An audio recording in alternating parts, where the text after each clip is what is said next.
Hello, everyone, and welcome to episode 15 of Viva Broadcasts. Director of Operations Dakota Corbliss is joined by Dr. Jason Crafton, trumpet professor at Virginia Tech, and Dr. Peyton Shelton, one of the trumpet faculty members at Brass Institutes of Virginia, as well as trumpet professor at the University of Utah. They discuss what they look for in an application, how important professional experience is, and the best way to keep your portfolio updated while in a higher education job. All right, hello everyone, and we are here with Dr. Peyton Shelton and Dr. Jason Crafton on episode 15 of Viva Broadcasts. Today, the title of our episode is Navigating Higher Education. So I just wanted to thank both of you for coming on today. I know it is a happy Monday, and we are sitting in front of a microphone and staring at a computer screen once again, which has become kind of commonplace these days. But first off, I wanted to kind of give you guys the opportunity to talk about what you do now, how you got there, and that sort of thing. So, Peyton, if we could start with you. Sure, dude. Well, I am Dr. Peyton Shelton. I am the assistant professor of trumpet at the University of Utah, way out in Salt Lake City. How did I get here? A lot of school. I paid a lot of money to have the things I have. You know how it is. And I fought a lot of hard fights to get where I was. I really don't know exactly what you want me to say on how to get here. Why don't you give me some guiding questions, Dakota? So let's see. Is this your first college teaching job? No, this is my first. Yes and no. So this is my first tenure track teaching position. I've had a couple other positions before this. I taught at the University of Rochester on the main campus as a lecturer, and I also taught at Cornell University as one of their instructors of trumpet before I got this job. Gotcha. Yep. Okay, cool. We will certainly navigate how you got there a little bit later in the episode. But Jason, if you could give us a little bit of background about where you first started teaching, your first full-time tenure track job, that sort of thing. So I finished at the University of North Texas in the summer of 2010, August of 2010, I graduated.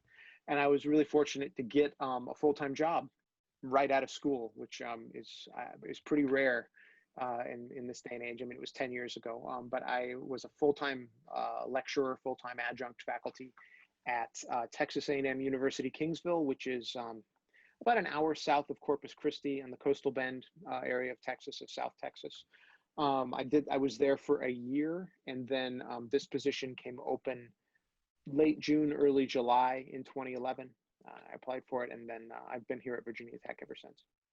Awesome. Go Hokies. That is one thing Indeed. that all three of us have in common. So Jason, since you were the last person talking, could you talk about a little bit about where you went to school, kind of your path through higher education before you got hired as a trumpet professor? Sure. And department chair. Indeed. Yeah, indeed. We can talk about that. Dakota, let's all call his office right now. Let's just all do it. We're on Facebook Live. I haven't gotten a phone call in probably a year. Just you wait, buddy. That's pretty typical. So anyway, I graduated from high school in 2000, class of 2000, and I really didn't have, it was a very different world at that time. And I didn't know what exactly I wanted to do with my life. So I ended up getting an undergraduate degree in music business. But about halfway through my degree, I became very serious about trumpet. And so that led me to kind of I went to the University of Northern Colorado.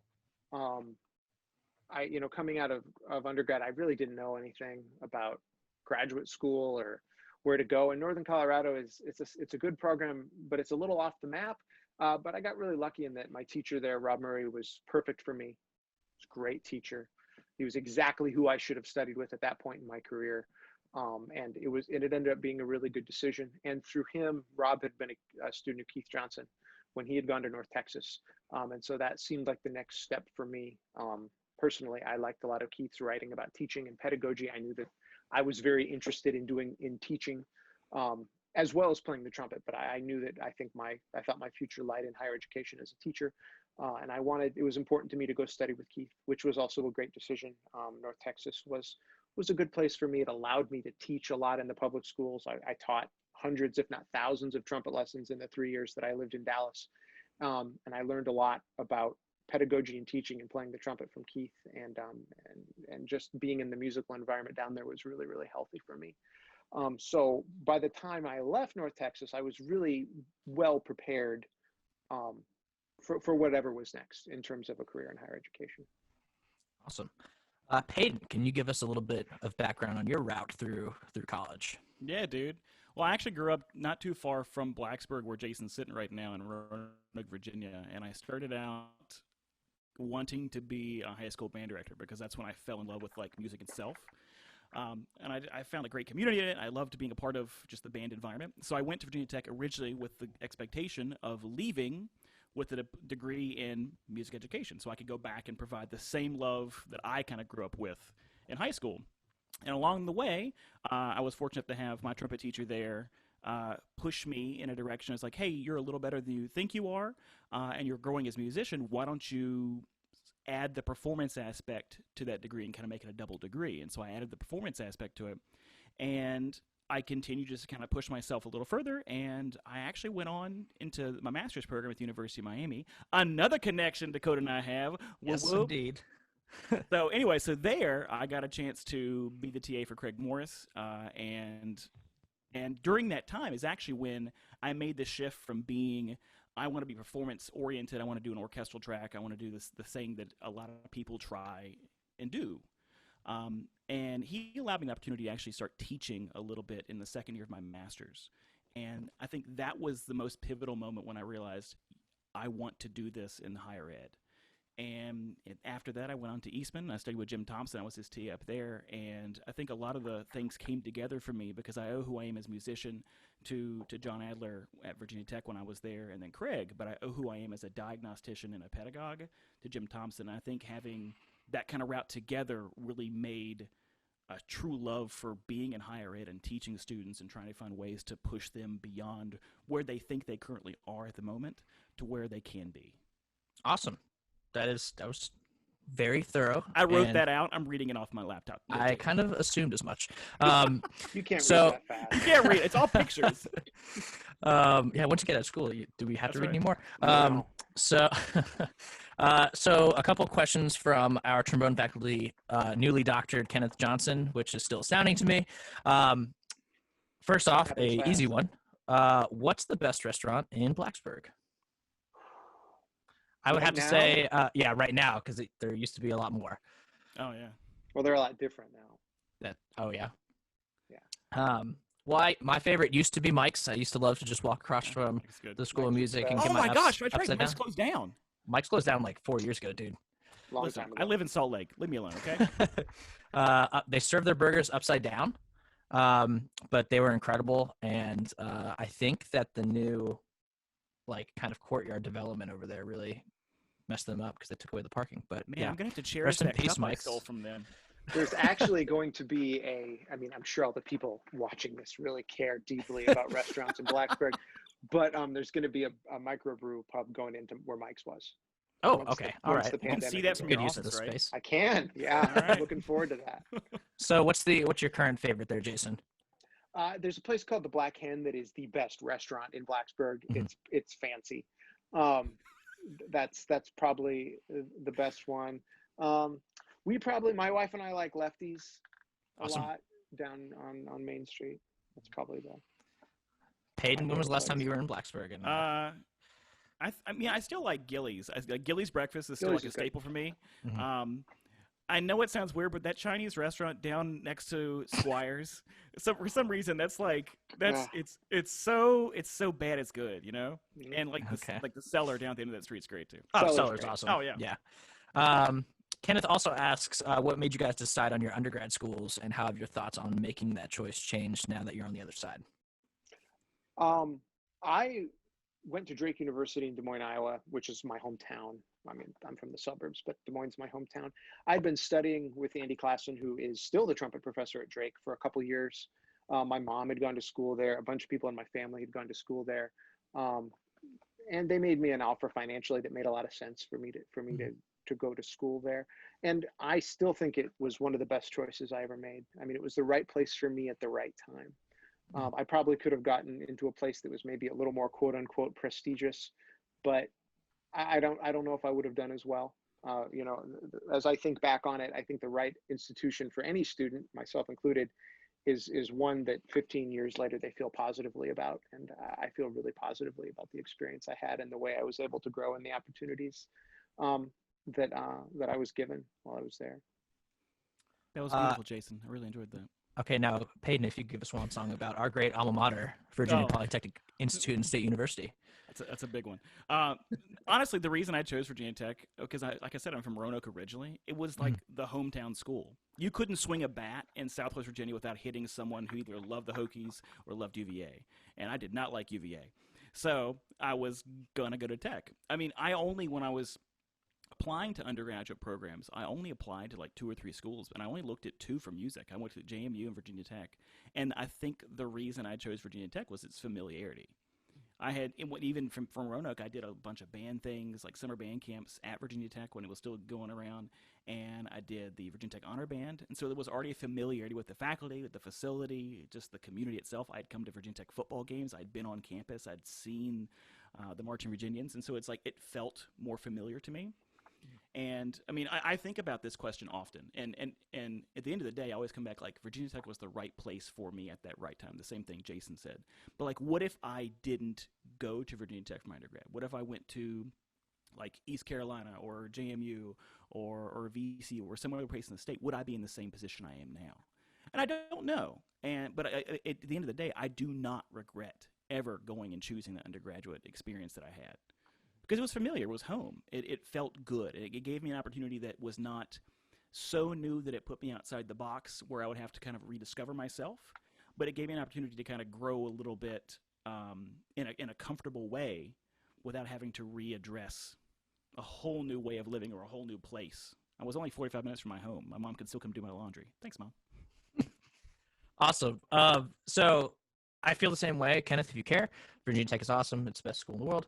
And that's a plug. So this question might change a little bit as we talk a little bit about your graduate programs. One of the things that I really wanted to ask you guys is how you felt about the balance between going, especially, with your doctoral degree, if you're looking for one of these higher ed jobs, teaching trumpet, teaching horn, how do you weigh going to a top 5 school in your program or studying with that pedagogue as opposed to getting experience out in the real world instead of going straight through school? I know that's something that may be changing even now. But how did you guys weigh that when you decided to go to Eastman and Jason in North Texas? So if you guys could talk about that a little bit. Jason, you want to go first? Yeah, I mean, I think doctoral programs, everything has changed so much in the last 10 years.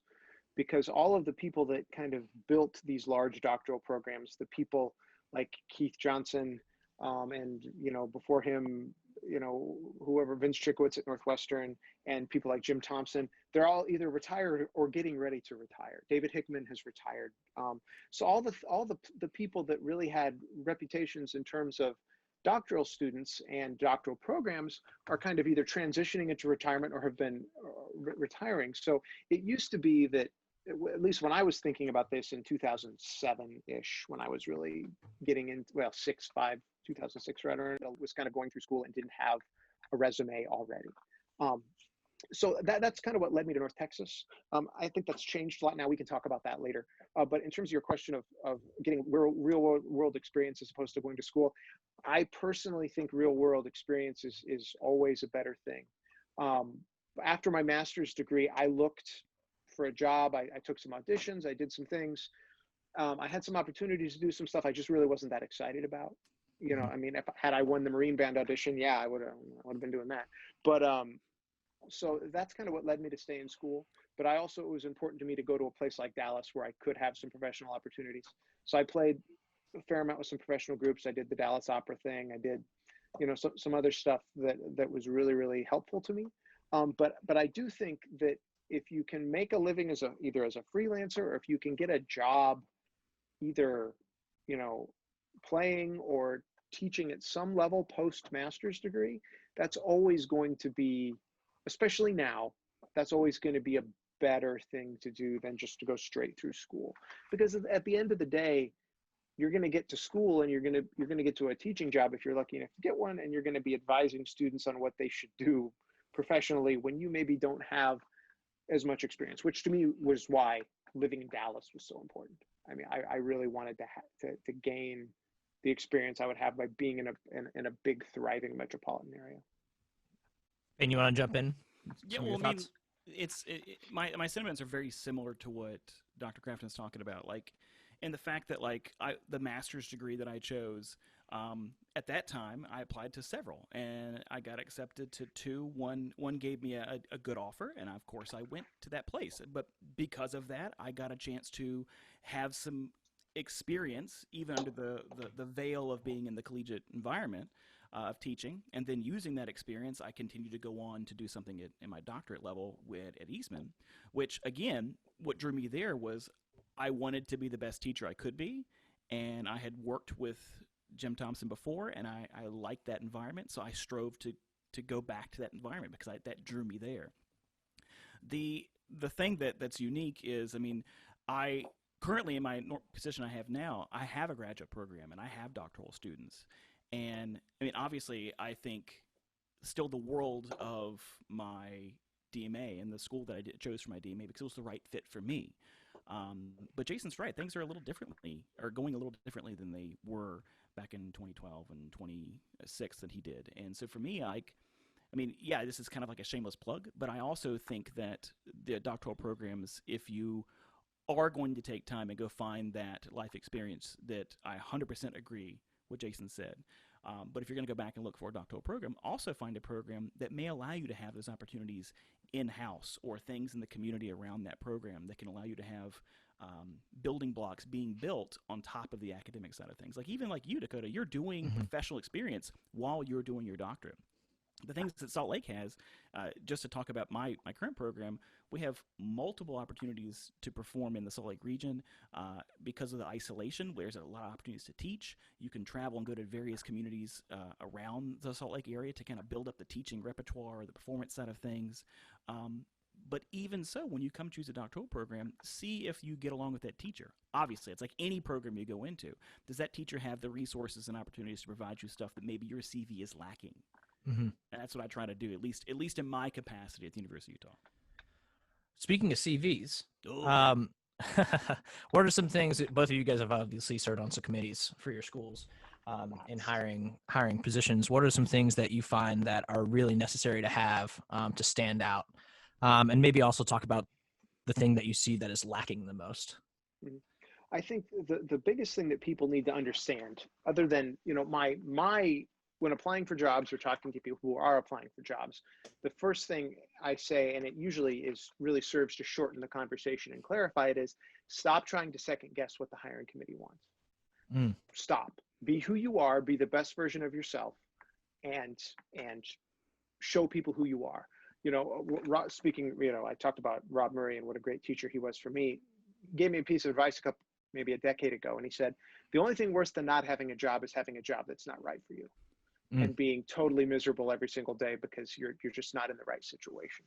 So, I mean, the first step is to stop second guessing all these sorts of things. Stop asking people to email somebody third hand on the faculty at the place you apply. None of that matters. I get those emails all the time. As I'm the department chair here, I get emails, well, you should really take a look at him and I'm like, who are you? I met you in a bar 15 years ago and now you're trying to, those sorts of things don't matter. So that's the first thing. Stop trying to second guess the committee. Stop trying to network yourself a gig.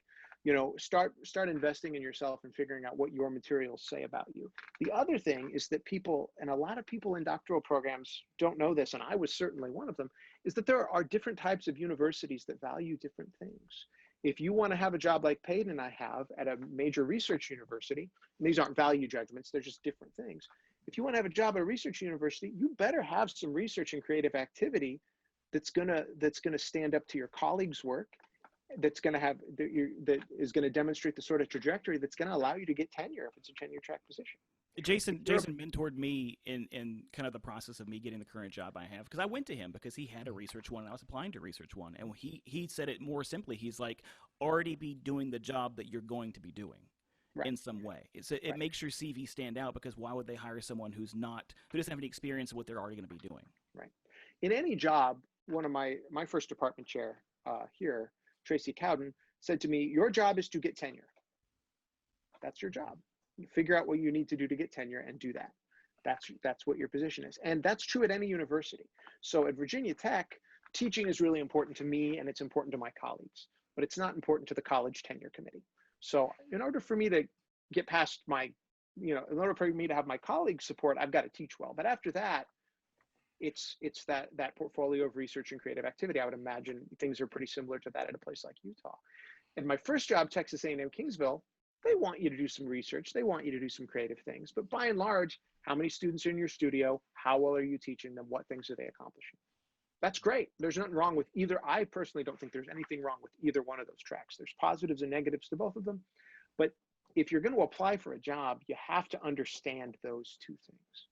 The other thing that I think is really important that people don't do is they put too much emphasis on their CV and their references and not enough emphasis on their cover letter. More people are disqualified for cover letters than they are CVs. And if you can write a cover letter that says, I understand what the job is at this institution and the things that will be expected of me relative to what category this institution falls into, the more that people are going to be interested in who you are and what you can do. And just in terms of the sorts of things you should be doing, I think, I don't remember saying that to Peyden, but I'll take credit for it. It sounds pretty smart. I got you. But I think the things that I look for in a CV are obviously some teaching experience somewhere, doing something. Even if it's teaching, in public schools, teaching privately, that's cool. That's really good experience, because hypothetically your students at a university are going to be a lot easier to teach than middle school kids. Right. But hopefully you're teaching it at the university level somewhere. You're in assistantship, as an adjunct faculty, or even better, if you have a tenure track job somewhere, that's even better. But then, some sort of engagement with your career in terms of performance. Like if you want to come here, if you have a chamber group, great.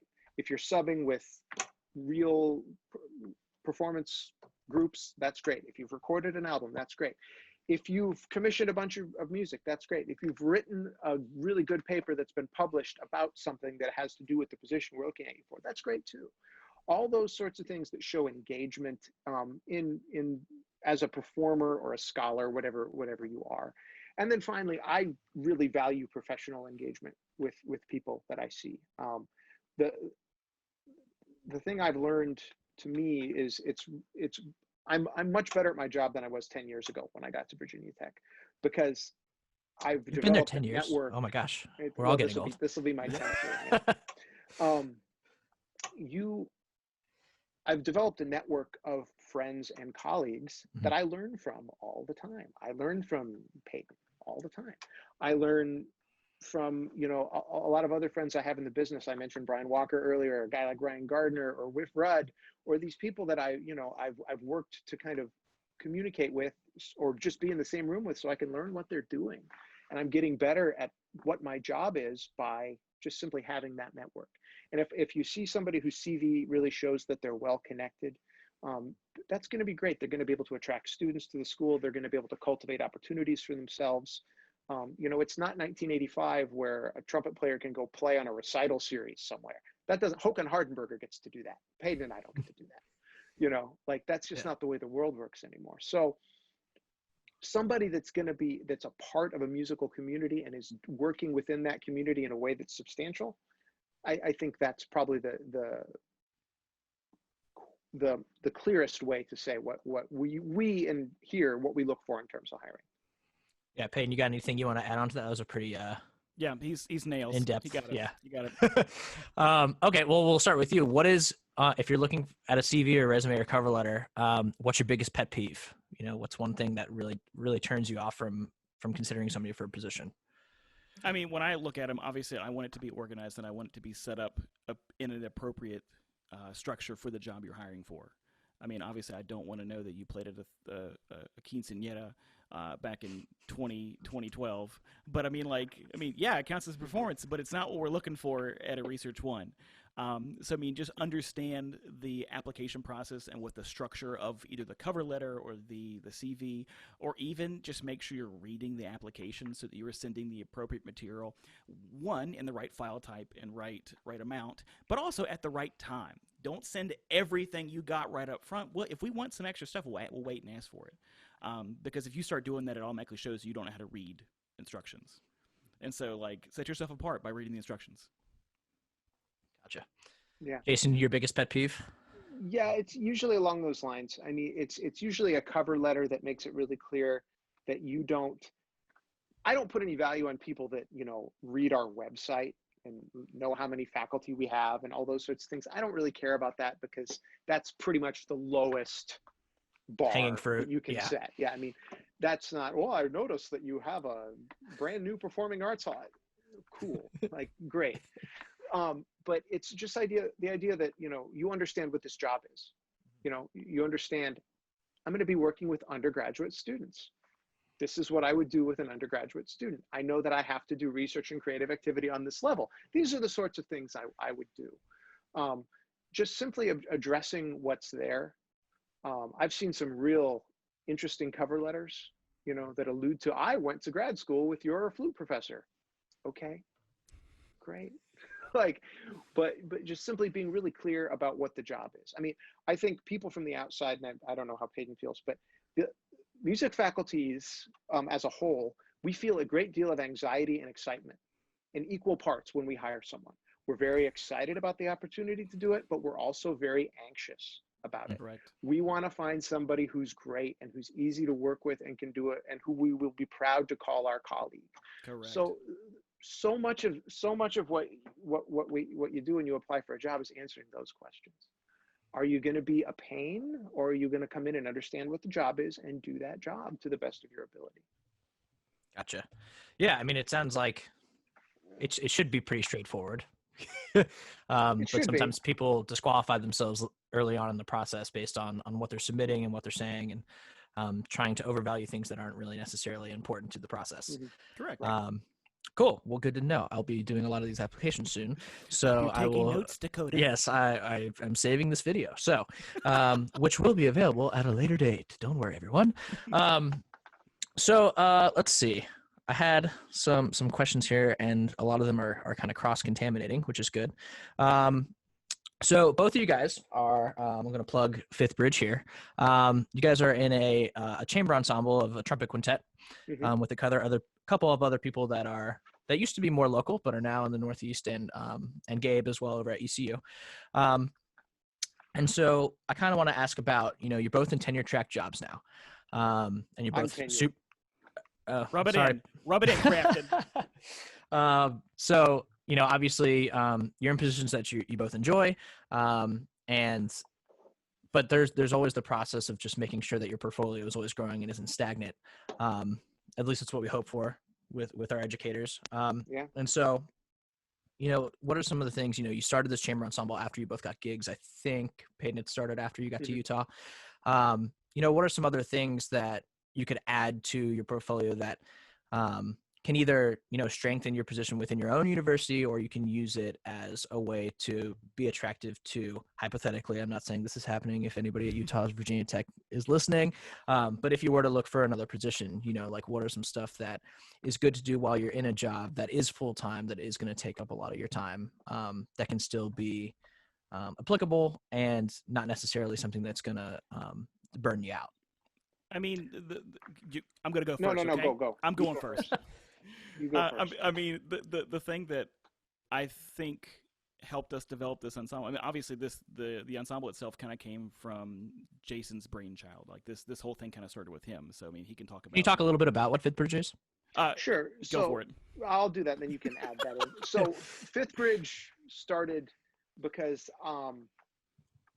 I work at Virginia Tech, and technology's in the name, and we have a really active electroacoustic music faculty. We have some really unique facilities here for electroacoustic music. There's a lot of opportunities for funding for things like commissions, and around that time, this is maybe 2016, right, Peyden? Yeah. I was playing a lot in North Carolina, in the North Carolina brass band, and I was sitting next to Ashley Hall and was pretty astounded by her on a regular basis. I had become friends with Peyden at that point. I had become friends with Gabe DiMartino just through, various things. And I'd known Kelly Rossum, who's the other member of this group, for a long time. And I said, I liked all of them, and I really respected them as trumpet players. And I said, what if we did something like this together, where we just did new music and everything. So everything in Fifth Bridge, it's for 5 trumpets and electronics. So some sort of fixed media, live sound manipulation, something like that. And I said, there's a lot of opportunity to do interesting things. There's a lot of funding. We made a pact that we were never going to get together more than twice a year. It was just kind of a thing for all of us to do that was interesting to us. And it's actually the pandemic has really gotten in the way of this for us because we can't really meet. We have 4 or 5 pieces that, but the group was founded with that in mind.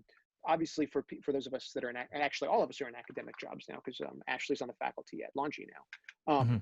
But it's so it's just really anytime we get together, it's always fun, which to me, fun and low stress and music should go together. And I want them to go together. I mean, like the thing that sorry to bother you, Dakota, but like the thing that I loved about it was it consisted with kind of my primary research mission, which is to kind of create and develop either new repertoire or reintroduce repertoire of old back into the Common Core of performance stuff. And this was a unique thing that Jason started and kind of got us together for because it was something that never existed before. All the repertoire that we play in that ensemble, we have to commission.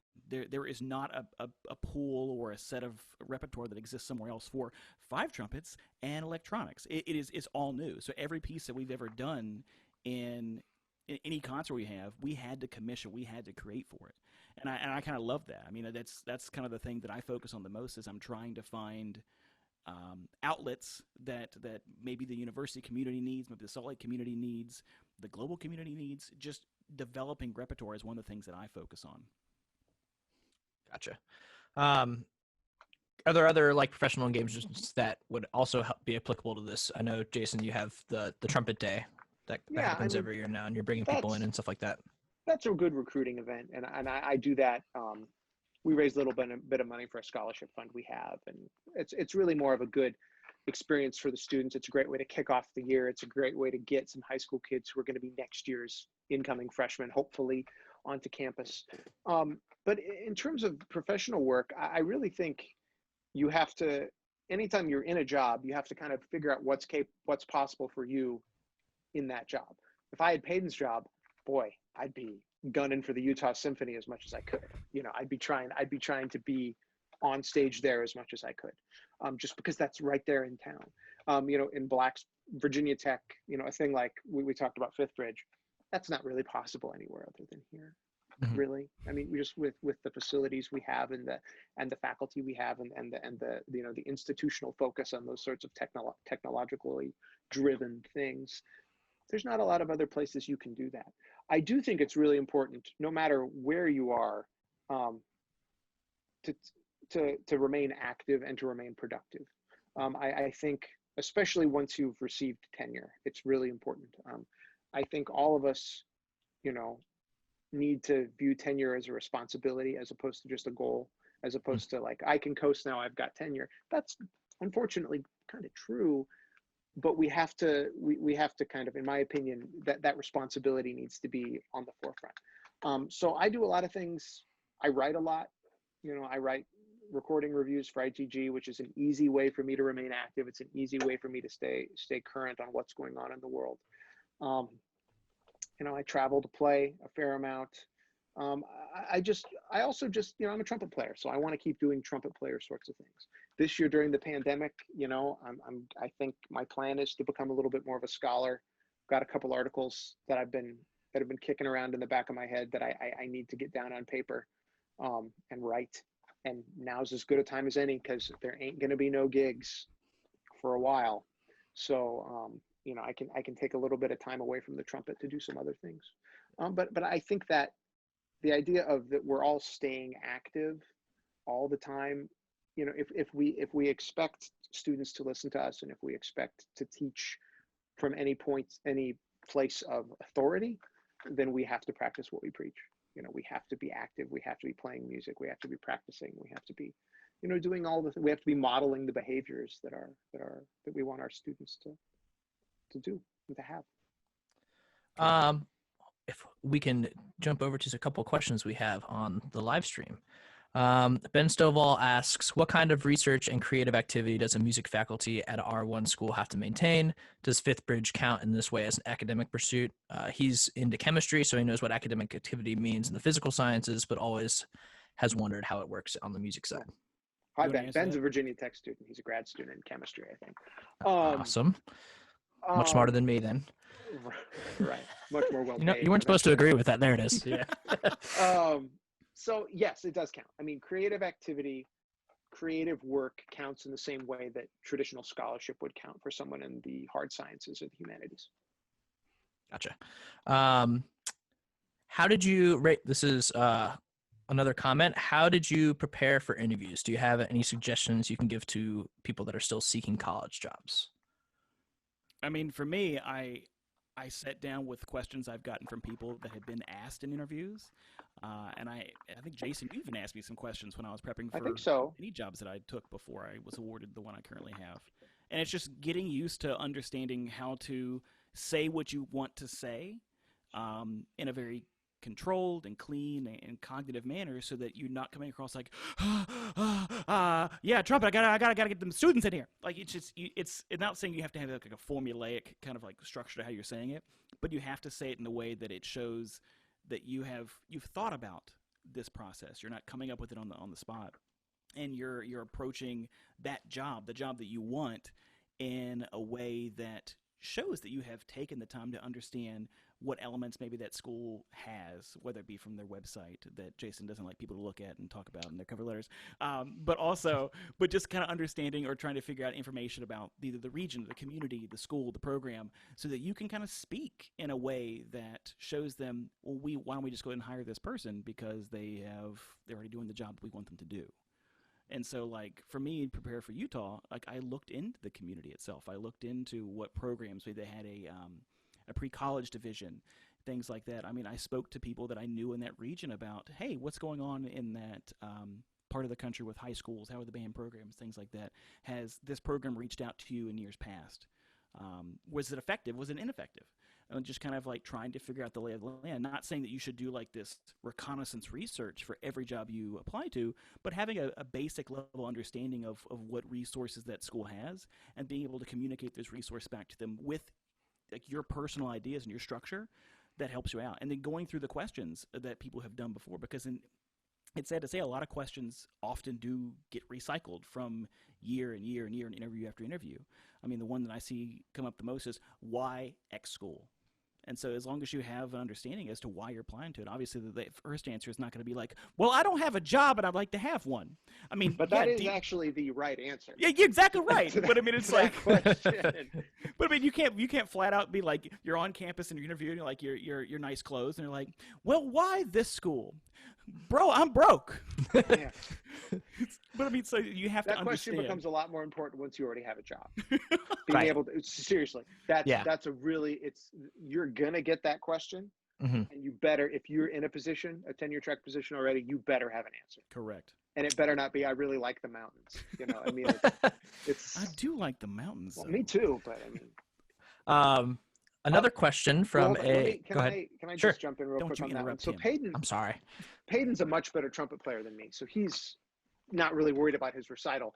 But I worry about my recital a lot if I'm going to apply for a job, and I haven't for 2 or 3 years. But the thing I would say is, when you're preparing for an interview, really be smart about your recital repertoire. And what I mean by that is, you will not, if Dakota, you're applying for a horn job, there will not be another horn player in the audition. Mm-hmm. There will not. Right. So why would you, I get doctoral students that say things to me like, well, I think I need to play, the Tomasi Concerto at my audition. No, you really don't. I've won a lot of jobs playing Handel Suite in D. I've won a lot of jobs. I mean, multiple jobs. Row parts on Dante and Allegro. Oh, preach, brother. Yeah. Handel Suite in D. These are pieces my undergrads play. The first movement of the Canon Sonata, the first movement of Hubo Sonata, or Sonatina, whatever it is. Notice he still says he has to practice for them. The pieces undergrads are playing. Right. Well, no, I mean, I do practice them because I want a job. But I'm playing things that I can play really well, that I can play musically, that I can play beautifully. And then I'm not going to make mistakes playing those pieces. I'm going to be nervous. It's a job interview. You're going to be nervous. I mean, Right. I've had one in particular that went poorly. That's okay. I mean, that's going to happen, but do things that you can do. You're not, unless you're applying to, join the faculty at Juilliard or something like that, you don't need to walk in the door with the hardest possible repertoire. The other thing to think about is I've had some bad experiences with pianists at auditions where they can't play what I've brought to play. And now what do I do? Right. Now, how's this going to work? Yeah. Like if I don't know when to come in on a piece I know really well because the pianist is all over the place. So those are things to really, really think about, because that presentation, I mean, a recital is really important. Like you can bomb an interview and kill a recital and still get a job, but you can't do the other way around. You can do a great interview, but if your recital's not, if they can't check the box and say, yeah, this person is good enough to teach you to work here based on their level of performance, it's not going to happen. Right. But you don't have to light the world on fire. A quick aside, because Crafton brought up the idea of recitals. I think the idea of approaching the recital as part of structuring how you think about the job. Sorry, that's a weird way to word that. But like for me, when I do my recitals, I program pieces that either tell a story or help define elements that show that I know what I'm doing. So for me, I mean, I'm not gonna tell you my recital rep, but like that's my secret. But anyways, I pick pieces that either show that I understand where the repertoire is coming from, how it's introduced into our repertoire, where it can be applied. Maybe it contains a unique element in its like composition style. Maybe it has a little bit of like 12 tone or serialism to it, or it just is a good fit for a certain age group, and I understand when and where to implement that in some kind of study. And during the audition or the recital, I'll talk to the audience, because I want them to understand that I'm a good colleague, and I want to bring them into why I chose this repertoire and let them see a little bit of my personality. I mean, obviously, I'm a little bit more energetic than some people are. You? Yes. But I mean, I want them to feel welcome in that environment. So like, I'll tell them, hey, this, that, and the other, I picked this piece for this. The next piece actually does this, and this. And so I think having some kind of academic structure to the recital, even though it's just like the recital, does help to kind of put a cherry on top of what you are going to do the rest of that day or other elements of the interview. Yeah, you should be talking during your recital. And as brass players, Yes, that's very because you're important. not going to, for most of these recitals, they want 30 minutes of music, 20 minutes of music, but you're not going to get to go on and off a stage. So it's actually, it's a lot more tiring than you're used to. And you're also going to rehearse it 30 minutes before you do the recital. So you're going to play the recital twice that one day. Well, speaking of accompanists and collaborative pianists, Mr. Paul Lee, who was I was fortunate enough to collaborate with on my junior recital at Virginia Tech. I won't say when that was, but it was a while ago. Has a question for you guys. As a fairly new tenure track hire at a very small teaching-based university, what suggestions would you all have on, quote, finding grants to apply for? My university's Office of Grants and Research Funding is very unversed in finding grants and programs in the performing arts. I mean, the big thing that I would look Ready, at... set, go. I gotcha! Beat you to it! The big thing that I would look at is to talk to that office, because there's a lot of national level grants, and sometimes if you cooperate with other colleagues from other institutions, I know I've piggybacked off of Jason's grant pool to help accomplish like a common goal. That way that you can kind of, you're not pulling just from your grant pool, you're pulling from other institutional grant pools. You know, obviously that faculty member at the other institution has to write that grant, but together as a joint project, if there's something you both share a passion for, maybe Paul, you could find a little bit of money to help encourage one aspect of the total project and allow the grant pool to come from someone else. That might be something. Jason, you do this stuff a lot more than I do. Yeah, I mean, I'm fortunate to work at an institution that has a lot of internal money for grants. But the thing I would say is, if you're always building a case for the value of what you're doing, and if you're asking somebody for money, it's always great to say, well, these people are already giving me money, and it would be great if your money could come in with this other money I already have, and then we can do even more, and there'll be even more value for you, in terms of your organization and the support you're willing to give us. So I think being willing to start small, even if you get a $250 grant, and then you ask for $1,000 for someone else, you can say, hey, we have support from these people. You don't have to say it's $250. you can say the, Benevolent Society of Philadelphia is giving us this grant, and all of a sudden that makes a stronger case for you to do that. There are a lot of groups out there that give money to the arts. Things like, I don't know if MTV still does. They used to give huge awards to high school music programs. As a college professor, I just get a lot of these in my email. Mm-hmm. And they're worth investigating, because what you have to realize is, even no matter how, unless it's a National Endowments for the Art grant, an NEA grant, you're almost always going to be one of 3 to 5 applications. There aren't going to be a ton. So, learn how to write something relatively generic that you can use as a basis for anything you do. Apply for small things to get to big things, but also don't be afraid to swing the bat. Because at very least, people may say no to you once, but they're very likely not going to say no to you 5 or 6 times if you're writing something that's good. But it takes time.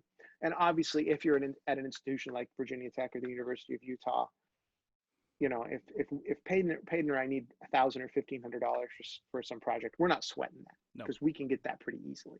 It's the larger things that take a little bit more time. Like recording a CD. That's my big project right now. I'm trying to pool together funding from different areas to cover that cost. Gotcha. Our favorite trumpeter, Buddy Deschler, and artistic director at the Brass Institutes of Virginia, Buddy Deschler, asked a question. Every year, there's a new influx of trumpet players that either have completed their DMA or are ABD.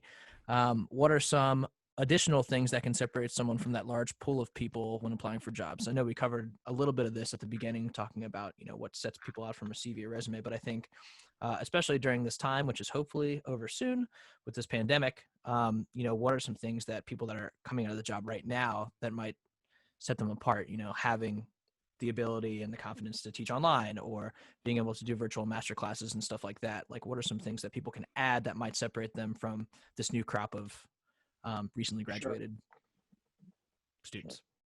I think, I'll be the department chair for a second, then I'll let Peyden be the trumpet professor. I'm in charge of making course loads, and if we hire a faculty who isn't capable of teaching freshman music theory, like, you should be capable of teaching freshman music theory if you have a doctorate in music. You shouldn't, I'm not talking about, upper level form and analysis. I'm talking freshman music theory, freshman oral skills. Having some ideas and some interest in teaching online classes or large classes. I have a colleague here at Virginia Tech who teaches a class called Fine Arts 1004, 750 people a semester. It's a big room. He's won every teaching award on campus because he's great at it. And he teaches, and it's really important to him. He's a great musician, but he's an exceptionally valuable member of our faculty. If the only thing you can do walking in the door is teach and play your instrument, you better be really, really, really good. One of the reasons I got this job is because I can run the jazz ensemble. That's not a skill set. It's not, I'm not some genius, but it's also not a skill set that everybody has. And so, you have to kind of bring multiple things to the table, but it also is important in terms of having a perspective that's going to translate to your students. We have to, I think that's important, just to have that kind of flexibility. For me, like, exactly what Jason's talking about, I came into my position with not a lot of things in my past that allowed me to showcase that I can run the jazz ensemble. I had taken classes in my doctorate that kind of prepared me for those avenues. But when I got to the University of Utah, the first year I was there, I taught survey of jazz. Jazz is not my key area, but I did it. The next year I taught introduction to music. And now that I've kind of built the studio up, my primary focus is back on trumpet itself. But I was able to do those things because I had classes in my doctorate that kind of allowed me to dip my toe into that pool to see how it functioned. A thing that I'm working on right now, yes, I have a current job, but I am diving into the recording side of stuff. Stupidly, in all my studies, I never envisioned that we would be in a pandemic that required all of us to never see each other ever again in person and perform. And so now I am not struggling to catch up, but I am quickly learning the ins and outs of personal recording, utilizing a DAW, or understanding what recording software is needed to do X, Y, and Z, to allow myself to kind of function still in a performance way without being live. I mean, yes, I thrived in doing live performance and I miss it desperately. But I mean, if you guys have seen stuff on my Facebook, I've just kind of been putting up my experimentation process. I mean, I'm not saying this is the pinnacle of the best performance I have, but I'm showcasing my elements of learning in all of that. One thing that I think that does help you in this current time is just kind of this is a bit of a hot topic, but I think some ways you can kind of showcase what you're good at through your social media. And Jason may think differently about that, but it's kind of, in many ways, it's an open window into who you are and what you do. And it's kind of sometimes a visual representation or an audio representation of your CV. I'm not saying that you have to make your entire professional demeanor available online, but sometimes, I mean, you're not supposed to look up the colleagues during hiring committees, but if someone knows you beforehand, I mean, the way you appear on social media does help a faculty be like, oh, that'd be a cool person to have on faculty. They do awesome things with recording software, or they do a lot of wonderful jobs running a brass institute for Virginia. You know, Plug to everyone that is going to see my application soon. That's right. That's right. I agree. We with will that. not provide you reference letters. I think fluency with technology is really important. It's something I've been starting to chew on a little bit more lately. I had a fair amount circa 2006, and then I kind of checked out for a while. And then Windows 98 kind of went. Yeah, I know. I was. Super Nintendo came out, and I started having problems. But he was the guy who used to put the gun of Duck Hunter up on the screen and kill the ducks that way. Yeah. But I'm so good at this game. In terms of social media, I really agree. I just think that. I think that social media, however you use social media, needs to be a representative of who you are. I think where people get into trouble with social media is where they feel like I have to do social media if I'm going to do this, and then it's forced, and they end up making a mistake or saying something stupid or doing something that's going to raise some eyebrows. Then that's when it's, you know, it's prompt. It can be problematic. But if you're, you know, I think with Peyden, I see Peyden as just being really excited to share the things he's working on and saying, hey, check this out. This is what I love those likes, baby. I live for those. And so like shot of endorphins, yeah. I personally just have less of an interest in that, which is, you know, why I don't do it. I don't really see anything wrong with it, but I really think it needs to be authentic. And I think that's where people get into troubles when it becomes inauthentic. Can you guys talk, this used to be, at least when I was in my undergrad, it used to be a big topic, but this was before social media kind of became an avenue for us to share what we were doing with our art. But like, is it better to have a social media presence as opposed to having a really polished website now? I think that balance has kind of shifted. I mean, I guess, Jason, if you have something to say, please butt in, but I often feel like it's more generational. Mm-hmm. Some faculty, especially if they are looking, when you provide your CV, if you have a website, that gives them the opportunity to go look at that website. If it's on your CV, they will go look at that website.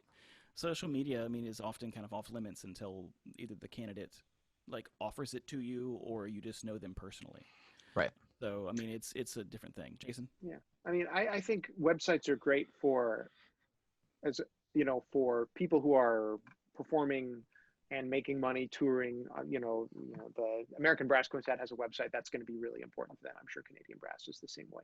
For people, if you're applying for jobs, you need to have a YouTube channel where you keep the stuff that you want to submit as a formal part of a job application. Yep. Or a Vimeo channel or whatever, or just a Google Drive. And those videos can stay private. You don't, or like what's unlisted. Yeah. That's the word. Yeah. And I would encourage you to unlist. Keep them unlisted just for those purposes, because that way you can tell who's watched them and who hasn't. There's another trick. But I don't really think websites are as important unless you're selling music you've published or you're regularly booking work through that. If Alan Vizzuti has a great website that has all of his press photos and his, he'll give you a password. And I think it has his repertoire on it. So like, if, you need to download music that he's going to play with your pianist or with your jazz ensemble, those things are really, really great. But I think there was a time when I was in school where if you're applying for jobs, you better have a website.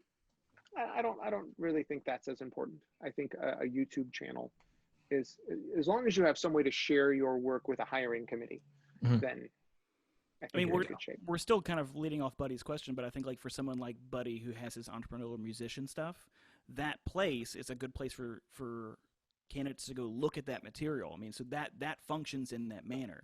But if that was not going on, I mean, I think a social media page that, as Jason said, represented who he was without being superficial or anything like that is just as fine. So one more question that we have from Rick Overbaugh, who was a participant over at Tidewater Brass Institute. He asks, what are the effects of the current school climate before and during the pandemic on recruiting music ed students? How are you tracking those types of students? Well, we don't really know right now. Yep. Yeah.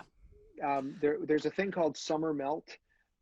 We haven't experienced much of it. I mean, every institution has summer melt. Every institution has students that decide, I don't want to go to college, or X institution wrote me in July and gave me a full ride, so I'm going there. Or, hey, I don't want to be a music major. I'm going to major in, biology instead. That happens everywhere. Yep. I think right now, my guess is that this isn't going to change a lot of things unless we are still in the situation we're in next fall. Correct. And if we're still in the situation we're in next fall, I think that's going to be, I think that's really going to start to affect our music ed numbers, because it's going to start to affect arts programs in schools, in public schools. Yeah. Well, let me take one final look here. I think. Ask all the questions, folks. Ask them right now.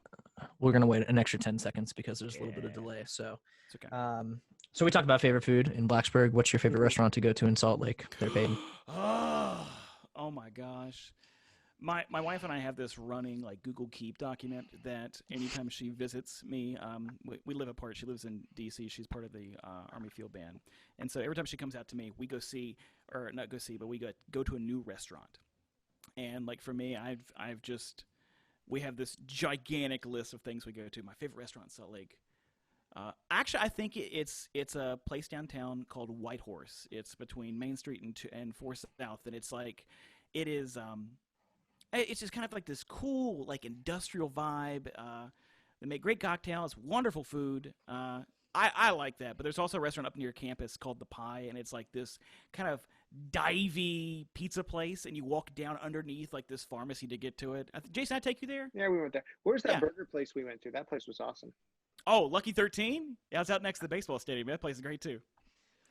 And then I'd be remiss if I didn't ask this question, because he's been doing such a great job mixing all of our Biva premieres. But Mike Miner wants to ask Peyden about his golf game and how it translates to his trumpet playing. Well, my golf game is horrible. My trumpet playing is okay. So one is higher than the other. I mean, Jason and I golf together. He's way better than I am. I've kind of just gotten a new love for it, because obviously, what else am I going to do during this pandemic? And for me, it's.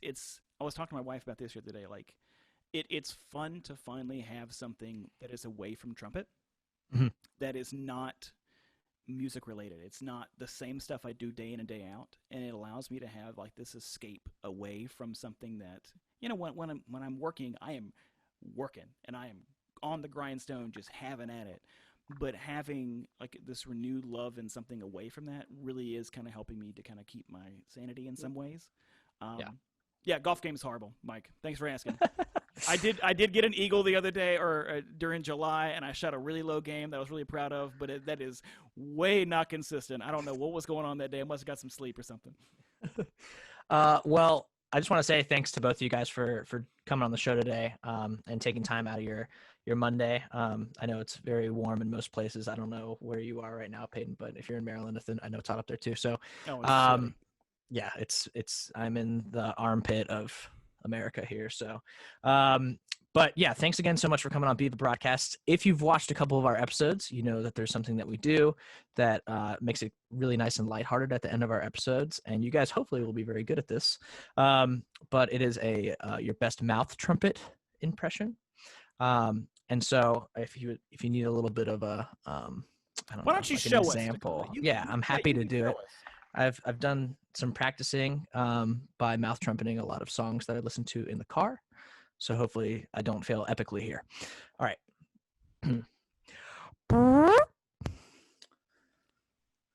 Yeah, What the crap is going on in these live streams? What- this is exactly what's happening every time. I really wish I had my dad's example, which was absolutely hilarious. But it sounded like a fourth grader that is trying to buzz for the first time. His was. Okay, But mine is a okay. little bit more of a sophisticated take. So Okay, Peyton, if you'd like to give it a shot. Actually, I want to see Crafton go first because he's so outgoing. I really put some thought into this. You Oh, did, so you you have really? been watching it. Oh, I haven't put any thought into anything. Well, see, now I feel, I mean, I can do it, but I gotta find the right. What do you got to be in the Rep- mood? I gotta find the right repertoire. Do you want us to clap Like, for you? Do you need us to clap? No, it would be, something like that. Ow, Right? That was Okay. That was That that was has taken adorable. over Sam's, I would have to say. If he's watching Sam, your title is coming down. I'm putting that on my resume. So You absolutely should. Better be at the top. So What is this? that's really what I would expect from you. Yeah, honestly. honestly, 100%. Yeah, Okay. let me get some better That- articulation behind it. Is that better for you?